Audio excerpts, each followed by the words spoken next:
बरे 10वेला भाषण करणारी माणसं काय टाळ्यावर नाही राहती. ते माईकवर बोलणार राहतं भांबेल आणि भाषण करणाऱ्यांना सुधरण एक नेटकं चालू होतं. त्याला माहीत नव्हतं मग गडी मेलाय का बाई मेली का काय केलं. त्या बाईच्या नवऱ्याचं नाव होतं बाबूराव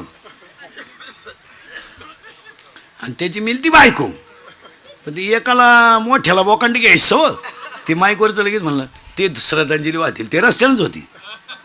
घाई झाली ते आले. ते बाबूराव चमन करून बसेल होतं पुढं. याने तपासच नाही केला कोण गेलंय. हा आला म्हणला बाबूराव जाऊन 10 दिवस झाले. आणि